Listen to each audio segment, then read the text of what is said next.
قدیر میترسه لایو بیاد، میگه تو یه وقت کسشر میگی بعدا من میگیرن، تو نیستی من میگیرن. من نمیدونم برای چی نمیخوام بگیرن. قدیر این کاری بکن تو رو بگیرن، بدین اخبار بذاره پدر آیسان رو گرفتن. قدیر زنگ میدونه کسکش خارکسه منو بگیرن، کسشون رو منو پنگ کنن که چی تو معروف بشی. جان قدیر به خاطر اینکه بیمادری رو پر بکنی بیا لایو اعتراضی بذاریم تو رو بگیرن. بعد قدیر بذار تو رو بگیرن گروگان پنکه ببندن تو رو تو اطلاعات تو زیرزمین های تهران، تو رو سرتر با پنکه بگن زنگ بزن پسرت بیاد، بعد من اینجا برم اسکی من بیام ولش کن بابا پاپایی رو. قدیر جزو همون بچه های اونور هستش. یه ایران میگفتم پسر قدیر معتاد میشه مثل پدره ترک کرد، پسرم ترک، پدره کم کرد، پسر ترک کرد.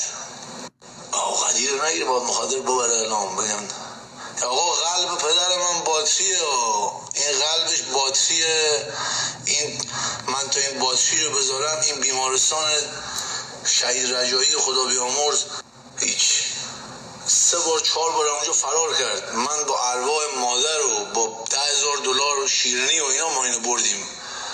پسرموی من محمد این میورد بیمارستانی فرار میکرد. آقا فرار برای چی میکنی تو قلبت با باتری بذاریم توش؟ خلاصه اینور و اونور های جان من های مرگ من بمیرم اون نمیره، بردیم رازیش کردیم باتری گذاشت.